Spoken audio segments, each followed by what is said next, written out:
I got a special treat for you today. Finally, I ordered this gun back in January and it's here. Nearly 6 months later. The Maxim Defense MDX 508. I'm sure you're familiar with the PDX. There's been several videos put out on the PDX. A very cool looking, short, small package firearm that has its place. But to me, that range of 70 so yards before your ballistics start to fall off wasn't quite cutting it. I have a lot of firearms for short range application, and I wanted something that could get a little further out but still be a small package. So I ordered the 508. There has not been very many videos on this outside of those special range days or manufacturer events where Maxim is out showing off these guns. So I'm happy to be one of the first to have an unboxing and take this thing apart, take it to the range, and give you guys a review. So let's get into it. We have a box. They don't give you an actual hard case, which is kind of a bummer. A couple pamphlets, memos, stickers, whatever. I don't care. Let's see. We get rid of that. Wrigley, we get a new gun? Did we get a new gun? Did Dad get new guns? He loves guns for some reason.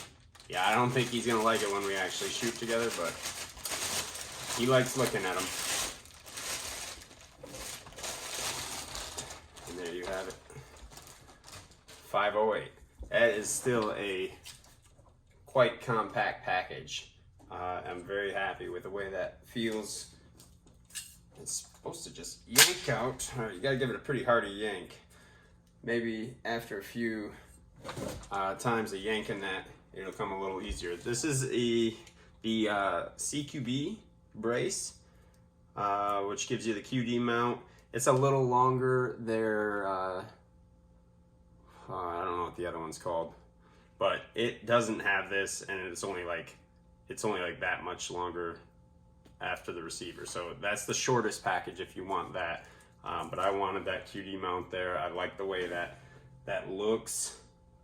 So I went with that. It also comes with a little hand stop that goes up here. I'm not gonna put that on because I have a little bag of goodies that I'll show you in a second that I'm gonna deck this thing out with right away. Let's get this out of here. Stupid thing. I like it. I'm gonna get rid of the trigger right away, and that's going to be the first thing. I'll be sad if this trigger actually feels good, so let's try that out. Pull it together here. Get rid of this.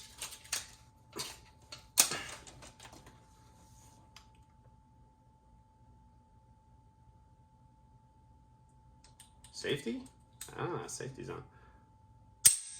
It wasn't bad. That really ain't bad.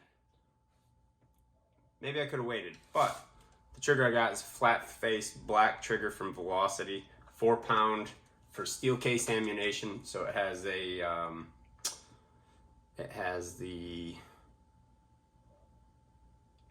higher power hammer spring to make sure it has enough force to break those primers on the steel cased ammunition. Which when I told Maxim I was switching out the trigger, they said, "Oh, you have to switch out our hammer spring as well." Then I mean, you have to take our hammer spring over to your new trigger. But the reason being is it's the steel case ammo hammer spring, which this Velocity trigger already has that ready to roll. So I don't need to do any of that. Never done a drop-in trigger, but I'm gonna do it. Hopefully you guys are getting a good look at that, and everybody's happy. I'm gonna get rid of this grip too, because I don't like the roundedness of it, and I have a SIG grip that I like much better, so I'm gonna throw that on there. I also have a weapon light that I'm gonna put on it, a different foregrip, a optic. I've got several magazines already ready to go. I have quite a few mag holders from a company called Invert. If you haven't heard of them, their magazine holders are pretty sweet. They're upside down, so you yank them down and out. I think I bought 6 of them now. They're that good. So I'll show you guys some of that when I get to shooting this, some of that equipment and setup that I have for this rifle in particular. For optics, went with the Primary Arms GLX 2X. It is designed around the 7.62 by 39, and Grand Thumb did a review on that. Said it's the end of the world red dot, so I like him. I take his word as, you know, truth. So I picked one of those up. This also has auto live, where you can just leave it on, and when you're not moving it, it shuts itself down. So that's cool. Looking forward to putting this all together and coming right back to you in a moment and showing you what it looks like finished. This is a weapon light made by Nightcore. What's sweet about this is it has a mode with 1 lumen, so you can see how dim that is, and that means you can keep a low profile if you're, you know, inside a house doing some kind of work. You're not shining a light that's so bright you're being noticed by like people outside of the house, or even in the next room. It's a very low light, and then it goes on the opposite spectrum all the way up to freaking wicked bright. Don't remember how many lumens, but it's a lot, and so much that the thing gets hot. So I like that a lot. It feels very durable. It was like 140 bucks, so not cheap, but not as expensive as some of your name brand stuff that is specific. Some of those are escaping me. Anyways, I'll get this set up, and I'll be right back to show you guys what it looks like after it's done.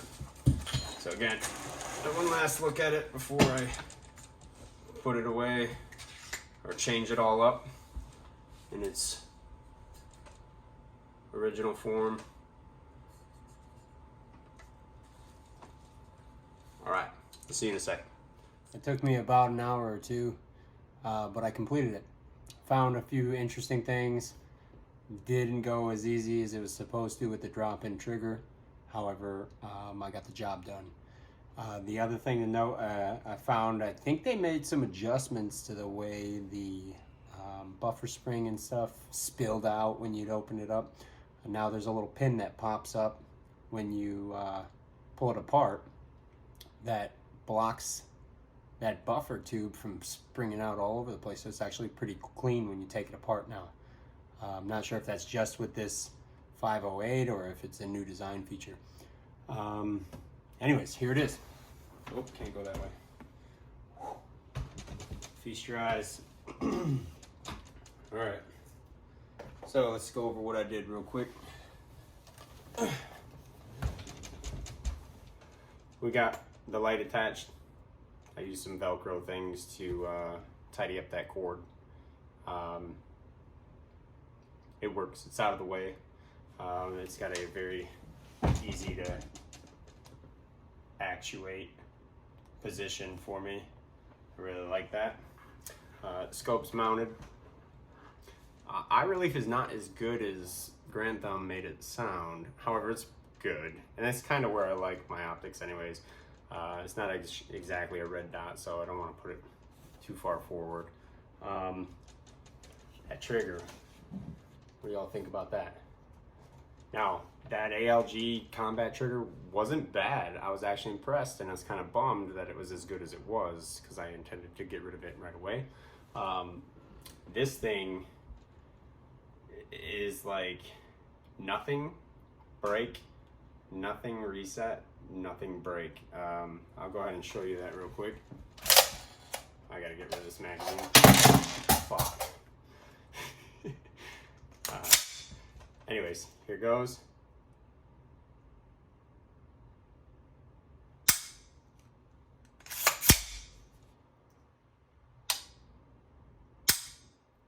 it's just immediate break.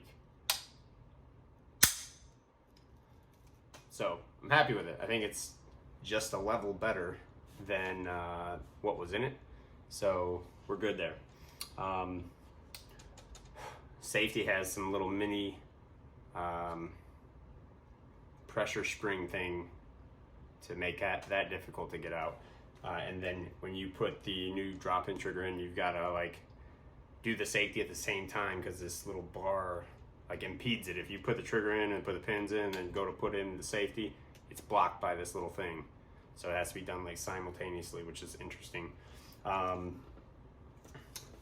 Magpul Gen 3 sling, I think, which is the one that can detach and pop up here. So you have your 2-point or your single point. Really like that. I wish I would have bought this for every one of my guns, or at least 2 of them, to switch out between the guns, because it's way better than there's this quick slide thing that makes this get tighter or looser very fast. So it's a bummer that I spent, you know, maybe $100 on 3 or 4 other slings that were garbage. This, don't remember who makes it. I think it has an aggressive look, fits the gun well. I like the one it came with too, so I'm it tears me up a little. That's just gonna go to waste. Maybe I'll put it on my street bog or something. The other thing that bummed me out is I had anticipated it coming with another 20-round magazine, so I bought up 2 20-round mags, a 28 and a 30. Because my vest has 3 slots, I figured I'd put the 3 20-round mags. Once this one came with one, it would give me 3 in total. However, it came with a 28 round. So now I got 2 20s, 2 28s, and a 30. So I'm gonna have an uneven looking, if I don't buy another 20, which I'll just buy another 20, but god damn it, you know what I mean? So, oh, let me know what you guys think in the comments. I'm gonna be taking it to the range shortly. I have a camping trip to some dude's property that has a shooting range, and I'm gonna try to get some footage of this thing and running it through some drills and whatnot, and introducing rigs to some actual gunfire, see how he does with it. But that's the plan. Did I do anything else? I don't think so. I like it a lot. Like it a freaking lot. Okay, let me show it again with the magazine in. Just to get that good look. I think I brought a 20-round mag in here too. I put it somewhere. Oh, here it is. So that's a 28. Fuck,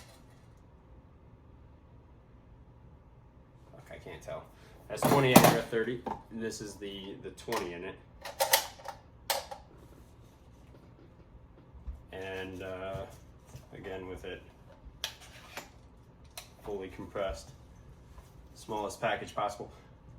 Not exactly going to fit in your everyday backpack, but some of the camping backpacks it would fit in.